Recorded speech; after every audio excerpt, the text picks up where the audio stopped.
Hi everyone, this is Mrs. Horning. I was coming to you today to present distance learning home setup suggestions. I was going to do it at parent orientation night, and I thought if I did it this way that it would give you a little bit more time to kind of think about how your setup is going to be at home for your child.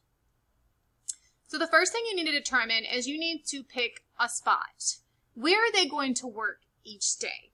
What does it look like? Is it the dining room table? Is it the kitchen counter? Or do they have a desk in their room? Or do they have a room in the house that has a desk in it, or a spot that they could create for their workspace? Where is a good spot that they're going to be able to concentrate without distractions? Probably not next to the TV. Just a suggestion. You need to determine whether or not, if you have multiple children in the home, if you're going to have them sitting together or you're going to have them sitting separate. And then another thing to think about is what's in the background. As you can see, I have a background that it's drying right now, so it's different colors, but I'm working on my background as well. So what the kids see will be projected behind me. I want to make sure that it's appropriate. I want to make sure that you might want to turn it so that things can't run in the background, or you can't see things in the background for them. You might want to make sure if there's shelves or something that there's nothing inappropriate on it. Just keep in mind that this is our classroom. So what we're trying to create is a classroom atmosphere. So we want to make sure that what is evident is safe for all kids. When picking their distance learning workspace, make sure that there is an outlet nearby so they can charge up their device. That's super important. I can't tell you how many times I need my laptop and it is not charged. So make sure that there's one near, or you can do like an extension cord to get there. And then there's some supplies that I kind of suggest that the students would have. So you want to see, maybe, do you have a timer, or do you have a little clock that could be set next to them, because they're going to have scheduled meetings that they're going to have to log into Google Meet to be at. So they're going to need probably some headphones, because you're not going to want to listen to all of the kids' teachers with the gift of gab all day long in the background. So you're probably going to want to have some headphones for them, maybe a little basket with pencils and a eraser. A dry erase board would be great if you have one. If not, I'm working on that to see if I can get some blank paper, notebook paper. I do suggest that they still have folders. I can help them stay organized if you still get those folders. A book for downtime. Now, they will have a lot of stuff virtually to work on, but they're going to probably still, I love the physical books in their hands if you have some at home. If not, we can work something out. You want other downtime activities, like maybe they have like a fun book or a hide and find book that they can do during their downtimes while they're waiting, if they get their work done, so they're not constantly bugging you, especially if you're working from home. You want to place a clock. Yes, absolutely, hang a clock next to their, or set it next to them where they're working. You also probably want to make a schedule for them. Now, I'm going to try to, but it might take me a while to kind of feel out this schedule to start with, so I don't want to kind of make it and then have to adjust it constantly. A weekly calendar and schedule for organization. So the question you need to ask yourself is, how do I stay organized for distance learning?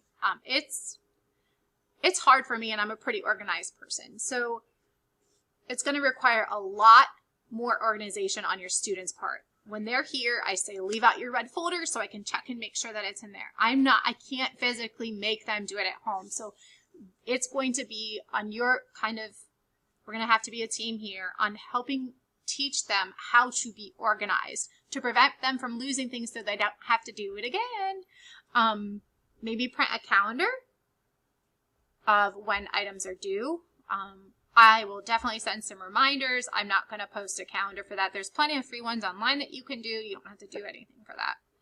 Just suggestions. I didn't do a calendar with my kids during the end of the year last year, but I definitely did check-off lists at each and every day for them. If the teacher didn't provide one, I actually created them, just because it was super hard for my kids to remember what exactly they had to do, and navigating the Google Classroom was hard for them as well. So you want to make sure that you test your technology. Super important. If you come to the parent orientation, I will have you open up that Chromebook. Hopefully it's charged. And we want to test it to make sure that it works before the day we are supposed to, before Wednesday, basically. So you'll just want to plug it in, turn it on, and then you can sign your child in with their login, or the child can do it as well. It does not matter, but that will help them on the first day so that we can make sure that they're not stressed out about that.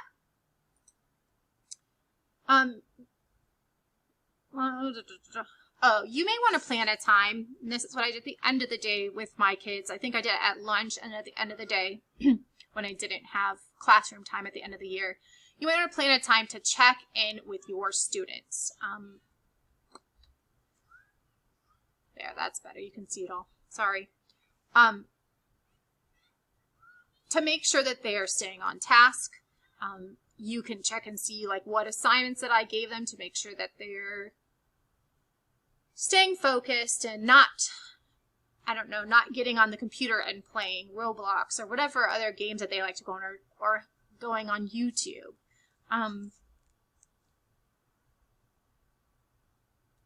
Let's see. Just kind of make suggestions of what they could do. It's going to be kind of a learning curve for them and a learning curve for me too. Just getting used to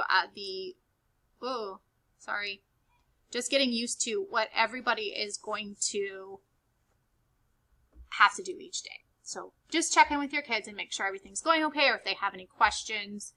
And if you don't know the answer, please shoot them my way. That would be like a good time for email, since it's not emergent. The Remind app is more so I can get a hold of everybody and you can get a hold of me quickly. But either way is fine, and we'll go over all that too.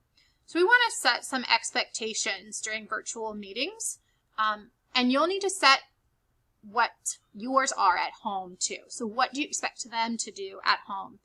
They will be on a live, they will not be in a live lesson all day long, and they have assignments to complete.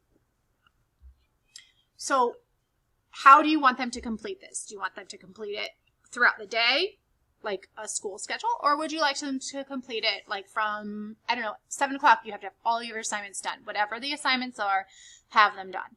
Do you want to set up breaks? Do you want to have a rigorous schedule? I mean, it's totally up to you. In class, we have expectations. At home, you're going to make your own expectations, just like I will have expectations that I'll go over for the Google Meets as well. That will be on the parent orientation night. So those are a couple of things that I have for you guys. If you have any questions on this, please feel free to contact me. Again, horning.carey@olsohio.org. And I really hope everything's going well, and I look forward to seeing everybody. Thanks.